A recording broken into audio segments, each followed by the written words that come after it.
누가복음 1장 67절부터 80절까지 사가랴의 노래를 보겠습니다. 먼저 여기 67절부터 80절까지는 두 개로 나뉘는데 75절까지는 하나님을 찬양합니다. 하나님이 어떤 분이심을 찬양하고 76절부터 79절까지는 하나님의 선지자로 일컬음을 받은 세례 요한의 사명에 대하여 그리고 그의 장차 미래 삶에 대하여 예언을 하게 됩니다. 그리고 80절에 그 아이가 빈들에서 성장합니다. 우리가 무슨 일을 하든지 항상 하나님이 먼저 앞에 나와야 합니다. 하나님이 어떤 분이시고 하나님이 무슨 일을 어떤 일을 우리들에게 행하셨는지를 먼저 고백하는 것이 모든 일의 우선입니다. 오순절 성령 강림 때 성령의 강림을 받고 난 다음 성령의 충만을 받은 120명의 그 예수의 제자들이 하나님 앞에 그 방언으로 말을 할 때 그 말하는 내용인 하나님의 큰 일입니다. 그래서 하나님의 큰 일을 자기가 받은 방언으로 선포하고 찬양하고 그랬을 때 자기 방언을 말하는 그 나라에서 온 사람들이 그 말을 듣고 하나님을 만나게 되죠. 그래서 그게 굉장히 중요합니다. 그래서 우리가 무슨 일을 하든지 하나님을 먼저 선포하고 하나님이 어떤 일을 행하셨는지를 선포하고 그 다음에 거기에 맞춰서 우리가 일을 해 나가야 됩니다.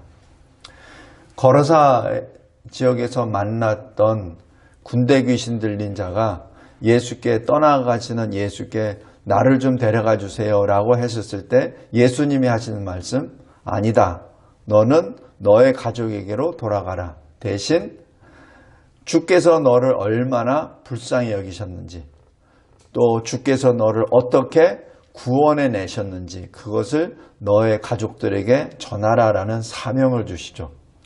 그 사명의 주체는 하나님이십니다.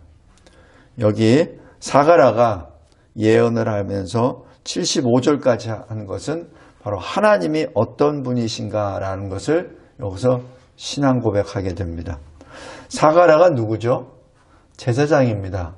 그것도 1년에 한 번씩 이 순서에 맞춰서 그 지성소에 들어갔었던 바로 장본인이죠. 그러나 가브리엘 천사가 아이를 낳을 것이다 라는 그 예언에 대하여 불신하죠. 그래서 10개월 동안 벙어리가 됩니다. 바로 이 사가랴는 자기 중심의 신앙생활을 했던 사람이에요. 물론 타이틀상으로는 제사장입니다. 그리고 지성소에 들어갈 정도의 연륜이 있는 사람입니다. 그러나 여전히 하나님 중심이 아니라 자기 중심의 신앙인이었습니다. 그러다 보니까 늘 자기 생각이 앞장서는 거죠. 지금 성령이 하나님이 말씀해 주시는 그 말씀보다도 자기 판단이 옳다고 생각하는 것이죠. 그러니까 하나님이 보내주신 그 천사의 말을 듣지 않죠. 바로 그 사람이 이제는 성령에 충만한 사람으로 변화가 됩니다. 자기 생각, 자기 계획, 자기 판단으로 특히 나이가 들어가면 들어갈수록 더더욱이나 이런 연약에 빠져버리게 됩니다. 내가 60이 됐는데 내가 70이 됐는데 하면서 자기 생각으로 빠져버리죠. 바로 그 사람이 10개월 후에 성령 충만한 사람으로 변화가 됩니다. 그리고 어떤 율법에 매여 있던 그 사람이 성령의 사람으로 변화가 되죠. 미래를 보지 못했었던 사람입니다. 그러니까 가브리엘 천사가 말하는 것을 받아들일 수가 없죠. 그런데 이제는 이 사가랴는 미래를 선포하는 예언하는 자가 되었습니다. 사가랴의 놀라운 변화가 여기 67절에 기록됩니다. 근본은 성령의 역사입니다. 그래서 우리가 왜 나는 이렇게 미련하고 게으르고 연약하죠? 기도하십시오. 그래서 성령 충만함을 받기를 원합니다. 그랬을 때 하나님이 이 능력을 주실 줄 믿습니다. 그다음에 크게 두 번째, 이제 하나님에 대해서 68절부터 75절까지 보겠습니다. 하나님은 창조의 하나님이시며 동시에 구원의 하나님이십니다. 그런데 창조는 말씀으로 창조하셨죠. 무에서 유로. 이제 구원은 어떻게 하시죠? 자기 백성을 직접 신방하심으로 시작하십니다. 이스라엘 자손을 출애굽기 4장 31절에 찾으시고 이스라엘 백성들의 고난을 살피시고 그 다음 구원하시고 이렇게 기록됩니다. 그래서 하나님께서 우리를 구원하실 때 그냥 누구로부터 듣고 구원하시는 것이 아니라 우리를 직접 찾으시고 살피시고 구원하십니다. 그래서 우리가 해야 될 건 뭐죠? 찾아오시는 주님을 예민한 영적 각성으로 깨달아 알고 주님을 영접하는 일입니다. 그것이 영적 각성입니다. 우리가 영적으로 죽어 있으면 주님이 오셨는데도 몰라요. 우리 아브라함이 12시 정오경에 세 사람이 딱 등장했을 때 바로 하나님이 오셨음을 거기서 영적으로 깨닫게 되죠. 그래서 아브라함이 그 하나님을 영접합니다. 그러나 같은 형편상에 이 롯도 똑같이 두 천사를 영접하죠. 그러나 그 행하는 태도가 전혀 다릅니다. 깨어 있어야 됩니다.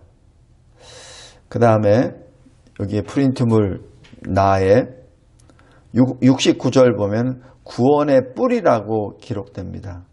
이 뿔은 권위, 권세를 말합니다. 그래서 이 구원의 뿔이란 여기 시편 132편 17절에 다윗에게 뿔이 나게 할 것이라 이렇게 말씀합니다. 또 내가 내 기름 부은 받은 자를 위하여 등을 준비하였도다라고 말씀합니다. 이 구원의 뿔이란 바로 예수 그리스도, 바로 그분을 또 상징합니다. 시편 18편 2절에서도 여호와는 나의 반석이시오 요새시오 쭉 나가시다가 나의 구원의 뿔이시오 나의 산성이로 소이다라고 고백하는 그 말씀입니다. 그래서 이렇게 70절에 주께서 예로부터 거룩한 선지자의 입으로 말씀하신 것과 같이 하나님의 말씀을 근거로 하여 육신으로는 다윗의 혈통에 나셨고 로마서 1장 3절에 그렇게 기록합니다. 그리고 이 71절부터 74절까지 그러면 그 주님은 무엇을 하십니까? 구원을 하십니다. 이 구원을 하실 때 사탄에서 죄에서 죽음으로부터 건져내 주시는데 근데 그 건져내 주실 때 항상 하나님의 사람들을 부르시고 함께 동역해 하십니다. 주님이 힘이 능력이 모자라서 그런 것이 아니라 자기 백성을 그 기회를 주시는 겁니다. 그래서 주님이 다 능력을 다 주시죠. 그리고 실질적으로 싸움은 주님이 다 하십니다. 우리 요한계시록에도 나오듯이 주님은 투구를 쓰고 오시는 분이 아니라 면류관을 쓰고 오십니다. 왕관을 쓰고 오세요. 그 얘기는 이것은 전쟁이 아니라 심판입니다. 그래서 주님과 함께 하는 자들, 주님이 따르는 대로 인도하는 대로 따라가는 자들에게는 주님이 주시는 승리를 맛보게 되죠. 그래서 늘 주와 함께 있는 자는 주님이 부르시고 택하심을 받은 진실한 자들로서 항상 승리하게 됩니다. 요한계시록 17장 14절입니다. 그리고 75절 보십시오. 주님께서는 우리에게 구원을 이루신 다음에 그 모습, 그 이후의 모습을 설명해 주십니다. 75절 종신토록 주님 앞에서 성결, 의, 두려움 없이 섬기게 하리라 하셨도다. 이것이 우리가 구원받은 자의 모습입니다. 출애굽에 주님이 여호와 하나님께서 말씀하시죠. 내 장자를 보내라. 내 백성을 보내라. 그들이 광야에서 나를 섬기리라 라고 말씀하시죠. 우리가 구원을 받았다면 그 구원의 이후의 삶은 하나님을 섬기는 것이 우리의 본분입니다. 고린도전서 1장 30절에 우리에게 지혜와 의로움과 거룩함과 구원함이 되었으니라고 말하는 것이 바로 구원받은 자가 누리는 것은 바로 잃어버렸었던 아담의 원죄로 말미암아 타락하여 잃어버렸던 하나님의 형상이 회복된다는 것이죠. 그것을 에베소서 4장 24절에서는 새 사람이라고 그렇게 표현합니다. 의, 진리, 거룩의 새 사람을 입으라는 그 말씀으로 표현합니다. 그 말씀을 예수님께서는 아주 간결하게 마태복음 22장 37절 39절에 이렇게 말씀합니다. 주 너의 하나님을 사랑하라. 그리고 내 이웃을 내 자신과 같이 사랑하라라고 표현합니다. 이 모든 것이 하나님께서 은혜를 베풀어 주셔서 구원하신 그 구원인이 살아야 될 그 모습이라고 여기 봅니다. 그 다음에 두 번째, 이러한 예언을 받은 세례 요한은 76절부터 79절까지 어떤 사명을 받습니까? 76절, 77절. 그는 지극히 높으신 자, 바로 하나님입니다. 하나님의 선지자로서 그가 받을 사명은 뭐죠? 주 앞에 앞서가서 그 길을 준비하는 그 일입니다. 이것이 세례 요한의 사명입니다. 세례 요한은 그 정체성은 하나님의 선지자요. 그가 받은 사명은 주님 앞에 나아가 그리스도 메시아 앞에 나아가 그 길을 예비하는 것입니다. 그 예비한다는 것이 무엇입니까? 주님이 오실 때 교만한 마음을 내리게 하고 그리고 낙심의 좌절의 늪에 빠져있는 계곡속처럼 침체되어 있는 자기 백성의 마음을 돋우어서 주님 앞으로 나아가는 그 길을 평탄케 함으로 회개의 길로 주님께 돌아오는 그 길을 예비하라는 것이죠. 그래서 세례 요한은 공적으로 사명을 시작할 때 딱 두 마디 하지 않습니까? 회개하라, 천국이 가까이 왔느니라 라고 그렇게 말씀합니다. 말라기 4장 6절에서 보면은 그가 아버지의 마음을 자녀에게로 돌이키게 하고 자녀들의 마음을 그들의 아버지에게로 돌이키게 하리라 라고 말하며 이것이 바로 회개의 역사를 나타냅니다. 세례 요한, 그의 정체성과 그의 사명은 이미 아버지 사가랴의 예언으로 인하여 모든 것이 다 선포됩니다. 그리고 80절, 이 세례 요한은 빈들에 있습니다. 그러니까 공적으로 이 사역을 시작하기 전까지 빈들에 있습니다. 제사장의 아들이에요. 제사장의 아들은 제사장 자기 아버지 제사장이 어떻게 성전에서 일을 하는지 그것을 보고 배웁니다.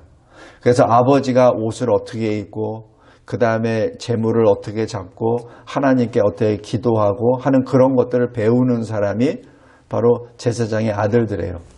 그런데 이 세례 요한은 거기서부터 벗어납니다. 하나님의 선지자로 이제 불림을 받았기 때문에 하나님의 성령의 이끌리심을 받아서 그 이끌리심을 받는 곳으로 가게 되죠. 그곳이 빈들입니다. 빈들은 어떤 곳이죠? 거기는 친구가 없습니다. 거기는 따뜻함도 없고 아름다움도 없습니다. 풍요도 없습니다. 막말로 빈들, 아무것도 없는 곳이죠. 그래서 이 세례 요한의 복장은 우리가 잘 알고 있는 모습입니다. 짐승 털옷을 입고 그 다음에 가죽띠를 메고 또 먹는 것이 석청, 메뚜기 같은 것을 먹죠. 그것이 이 공생애를 행할 때부터 시작한 것이 아니라 어렸을 적부터 그 생활을 해왔던 것이죠. 세례 요한, 빈들에 남게 됩니다. 왜 그렇죠?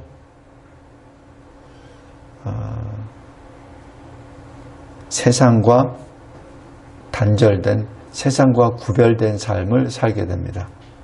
세상 속에 살다 보면 사람들이 찾아 세상을 보게 돼요.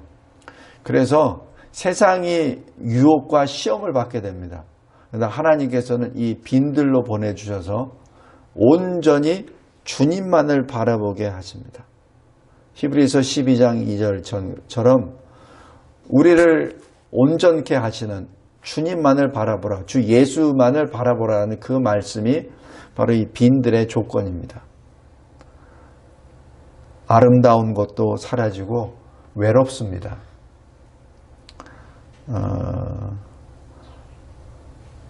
저도 이 목사로 소명을 받고 신학교에 들어가서 6년 동안 수업을 하고 다시 돌아와서 교수 사역과 교회 개척 사역을 쭉 하면서 저에게 주님이 주신 것은 이 빈들과 같은 환경입니다.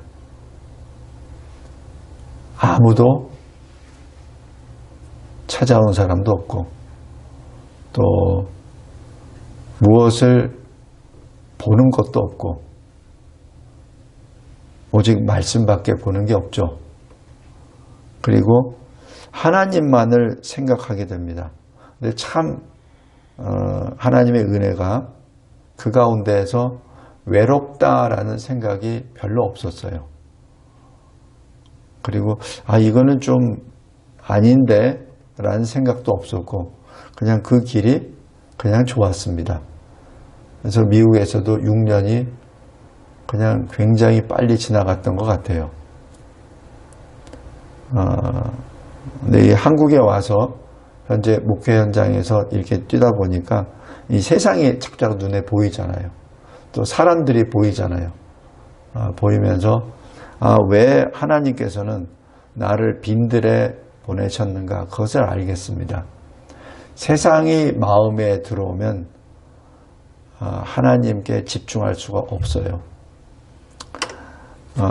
여기 요한계시록 12장에도 보면은 여자를 하나님이 예비하신 광야로 데려가시죠. 12장 한번 보세요.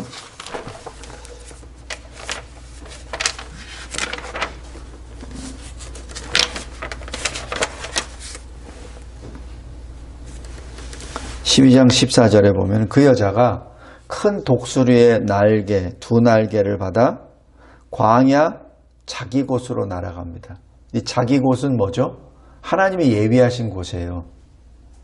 큰 독수리의 두 날개를 받았다는 얘기는 뭡니까? 하나님의 초자연적인 그 능력을 받았다는 얘기입니다. 그래서 어디로 가요? 광야로 갑니다. 빈들로 갑니다. 그곳에서 한때 두때 반때를 양육을 받습니다. 뱀의 낯을 피하게 됩니다. 뱀의 시험과 유혹, 사탄의 시험과 유혹으로부터 벗어나게 됩니다. 그래서 이 3년 반 동안 이 여자는 거기서 연단과 그리고 양육을 받게 되죠. 여기 세례 요한도 마찬가지입니다. 여기 80절에 이스라엘에게 나타나는 날까지 빈들에 있으니라. 근데 이 빈들에 있을 때 자기 주관으로 아닙니다. 심령이 강하여지며 그 심령은 여기서 말하는 건 그의 영입니다. 그러니까 세례 요한의 영이 강해졌다. 아이가 성장했다. 이건 육적인 신체적인 성장을 말하죠. 근데 이 심령이 강해졌다는 영적인 성장을 말합니다. 그래서 이 빈들에서 영과 육이 자라게 되죠. 하나님의 인도하심에 따라 이 하나님이 양육시켜 주신다는 것을 의미합니다. 세례 요한은 그냥 단순한 그냥 괴짜의 사람이 아니에요. 언뜻 보면은 그냥 괴짜 같거든요. 마치 아합 시대에 있었던 그 디셉 사람 엘리야처럼 그렇게 보일 수도 있습니다. 그러나 애초부터 이 세례 요한은 처음부터 그 길을 걸어간다는 것을 여기서 잘 봐주기 바랍니다. 그래서 그의 사역은 어떻죠? 마태복음, 누가복음, 요한복음 거기에 이렇게 말합니다. 회개하라, 천국이 가까이 왔느니라. 그러면서 세례를 베풀죠. 당시 세례는 이방인이 유대교로 종교를 바꿨을 때 그때 입교 절차로 하는 것이 세례입니다. 그렇기 때문에 유대인들은 세례를 받을 필요가 없어요. 그런데 세례 요한이라는 사람이 나타나서 유대인들에게 세례를 베풉니다. 엄청난 역사입니다. 그렇기 때문에 바리새인들이 사람을 보내서 이것이 무엇이냐라고 알아보려고 그래서 이 세례 요한에게 너는 누구냐? 너는 왜 이런 일을 하느냐라고 질문을 던졌던 이유가 바로 거기에 있습니다. 세례 요한은 당시에 우리는 이해할 수 없으나 당시에 진정으로 천지가 진동할 만한 엄청난 일을 유대인들에게 행한 겁니다. 두 번째, 이 세례 사역을 하다가 예수님께서 공생애를 시작하시면서 예수님이 세례를 베풀게 되죠. 그러자 사람들이 다 예수께로 몰려갑니다. 그래서 이 세례 요한의 제자가 말하죠. 선생님, 당신이 말씀하셨던 그분에게로 사람들이 다 갑니다. 라고 했을 때 세례 요한이 반응하는 것. 그렇게 돼야지. 그는 흥해야 되겠고 나는 쇠하여야 되리라. 지금 세례 요한은 자기 자신의 사명을 분명하게 합니다. 질투하거나 시기하지 않습니다. 그러지 않습니다. 그냥 자기가 받은 사명 그대로 들어갑니다. 우리들이 자칫 잘못하면 내가 마치 그리스도인 양, 내가 마치 뭐가 되는 것 양 생각해서 교만을 또 부리게 되고 욕심과 탐심을 채우려고 합니다. 결코 그래서는 안 됩니다. 자기 자신이 어떤 사람인지 그 정체성과 자기 사명을 분명하게 알아야 됩니다. 그 길을 걸어가다가 순교를 하게 되죠. 여기 마태복음 14장 한번 보시기 바랍니다.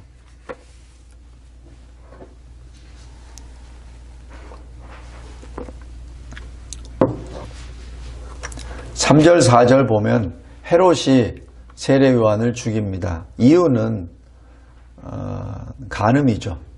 자기 동생의 아내, 그러니까 제수죠. 헤로디아와 결혼을 하게 되죠. 그 일에 대해서 세례 요한이 그것은 옳지 않다. 4절에 그렇게 선포합니다. 왜 세례 요한은 이런 말을 했을까요? 이 헤롯은 절반은 유대인의 피가 흐릅니다. 그래서 이 로마 이 황제도 헤롯의 그러한 신분의 그것 때문에 이 유대 지역을 다스리는 일종의 총독 직분을 허락한 거죠. 유대인을 아니까. 그래서 이 헤롯이 그렇게 잘못한 자가 그 자리에 있으면 안 되니까.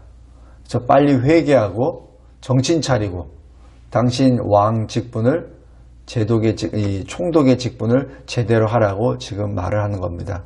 근데 왜 세례 요한이 그런 말을 했을까요? 아무도 헤롯에게 그렇게 조언한 사람이 없었기 때문에 그렇습니다. 헤롯 주변에 대제사장들도 많고 서기관들도 많고 세고 셌죠. 세고 셌습니다. 그러나 누구도 말하지 않습니다. 우리 이 예수 시대에 나오는 헤롯의 아버지, 그 헤롯이 또 예수님이 이 세상에 오셨을 때 어떻게 했죠? 2살 미만은 다 죽이라고 명령했죠. 바로 그 피가 계속 흐르는 적그리스도의 피가 흐르는 자들입니다. 그럼에도 불구하고 이 헤롯은 유대인들을 두려워했기 때문에 감히 세례 요한을 죽일 수가 없었습니다. 그러나 이러한 그 헤로디아의 딸이 그 속임수 아니면 어떤 그 말에 의하여 세례 요한을 죽이게 되죠. 세례 요한은 이 자리에서 조용히 순교의 길을 걸어갑니다. 마지막으로 예수님이 세례 요한을 어떻게 평가하시는지를 보겠습니다. 마태복음 11장, 누가복음 7장에 이렇게 기록합니다. 여자가 낳은 자 중에 세례 요한보다 큰 이가 일어남이 없도다. 그러니까 이 인간의 이 생육법에 의하여 태어난 사람들 가운데 어느 누구도 세례 요한보다 큰 자가 없다라는 얘기죠. 그러나 천국에서 가장 낮은 자도 세례 요한보다는 크다고 이렇게 천국에 대해서 그렇게 설명을 해 주십니다. 이 말씀은 뭐죠? 세례 요한이 아담보다도 크고 아브라함보다도 크고 그 어떤 사람보다도 크다는 얘기입니다. 그런데 너희들이 그를 죽였다는 얘기죠. 그리고 또 한 번 마태복음 11장 14절에 이렇게 말씀합니다. 오리라 한 엘리야가 곧 이 사람 바로 세례 요한이다 라고 말씀합니다. 말라기 3장 1절 보면은 보라 내가 내 사자를 보내리니 그가 내 앞에서 길을 준비할 것이요 라고 말하고 4장 5절에 여호와의 크고 두려운 날이 이르기 전에 내가 선지자 엘리야를 너에게 보내리니 라고 말씀합니다. 그래서 예수님은 이 세례 요한을 말라기에서 이미 예언된 주님이 보내주신 엘리야다라고 선을 합니다. 여기서 엘리야라고 한 것은 엘리야와 같은 그러한 증언을 하는 자, 하나님이 보내주시는 참된 선지자라는 것을 여기서 강조합니다. 말씀을 맺겠습니다. 이 사가랴의 예언을 통해서 두 사람을 봅니다. 사가랴, 하나님의 성령에 충만한 자로 변화된, 마치 요한복음 2장에 나오는 새 포도주처럼 전혀 다른 사람으로 바뀌게 됩니다. 이전에 사가랴는 그저 습관적으로 자기의 일을 했었던 제사장입니다. 이 사가랴를 어떻게 평가하냐면은 누가복음 1장 5절 6절 보십시오. 아비야 반열에 제사장 한 사람이 있었으니 이름은 사가랴요. 그의 아내는 아론의 자손이니 이름은 엘리사벳이요. 그러니까 이 혈통도 굉장히 좋습니다. 6절 보십시오. 이 두 사람은 하나님 앞에 의인이라고 했습니다. 그러니까 의인이니까 율법을 정확하게 다 지킨 사람이죠. 그래서 주의 모든 계명과 규례대로 흠이 없이 행한 자였습니다. 바로 율법의 사람이었어요. 그러나 여기에 성령의 충만함을 받지 못했습니다. 그래서 하나님의 천사가 와서 하나님의 뜻을 전하는데 그것을 받아들이질 못했죠. 사가랴 율법의 사람이었습니다. 그리고 법으로 의로운 자였습니다. 당대에 그 누구도 따라오지 못하는 의로움의 사람이었습니다. 그러나 성령의 충만함이 없기 때문에 하나님의 마음에 합한 자는 아니었습니다. 그 자가 이제는 새롭게 변화가 됩니다. 원인, 성령의 역사입니다. 두 번째, 세례 요한입니다. 세례 요한은 하나님이 주시는 그 말씀에 따라 빈들에서 오직 주님만을 바라보며 주님이 주신 그 사명자의 길을 걸어갑니다. 그래서 바리새인들이 보낸 자들이 통해서 너는 누구냐라고 물었을 때 나는 그 선지자도 아니고 메시아도 아니고 나는 그 엘리야도 아니다 라고 하면서 하는 말, 나는 광야에 외치는 소리다 라고 선포합니다. 세례 요한, 자기가 누구인지를 분명히 알고 자기가 받은 사명을 실행합니다. 그리고 그 당시에 아무도 말하지 않았던 그 악한 일에 대하여 생명을 걸고 헤롯 앞에 그의 악함을 선포합니다. 물론 그 일로 해서 순교를 당하죠. 이 세례 요한, 이 신약시대 하나님께서 보내주시는 증인입니다.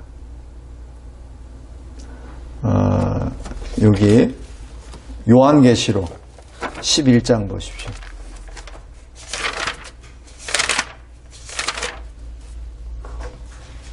요한계시록 11장에 마지막 때 두 증인이 나오죠. 3절에 보면은 내가 나의 두 증인에게 권세를 주리니 그들이 굵은 베옷을 입고 1260일을 예언하리라. 4절에 그들은 이 땅의 주 앞에 서 있는 두 감람나무와 두 촛대니라고 말씀합니다. 그러면서 이 두 증인이 마지막 때 하나님으로부터 권능을 받고 하나님을 선포합니다. 그리고 순교를 당하죠. 그리고 세상 앞에서 3일 만에 다시 부활해서 하나님께로 승천하는 그 일이 이 요한계시록 11장에 기록되어 있습니다. 세례 요한, 비록 그 때는 다르지만은 이 초림시, 예수의 초림을 준비하는 그 증인의 삶을 살았습니다. 그리고 세례 요한은 그 길을 담대하게 걸어가죠. 단지 하나의 흠이 있다면 감옥 속에서 예수님, 당신이 우리가 기다리던 그 메시아입니까? 라는 그 질문 하나, 그거 하나를 빼놓고는 흠잡을 데 없었습니다. 그러나 예수님이 그를 또 위로해 주시죠. 너희들이 보고 들은 일을 그에게 알려줘라 라고 하면서 이사야서의 그 말씀이 성취되고 있음을 말씀함으로 스스로 예수께서 하나님의 아들 메시아라는 사실을 증거합니다. 말씀을 맺겠습니다. 이 사가랴의 이 예언, 이 찬송을 통해서 우리 자신의 삶을 돌이켜보는 시간이 되길 바랍니다. 우리도 분명히 성령의 사람입니다. 율법의 사람이라기보다는 성령의 사람입니다. 그리고 하나님께서는 우리에게 직접 말씀을 주실 때도 있지만은 하나님의 사람을 통해서 우리에게 말씀을 주실 때가 있습니다.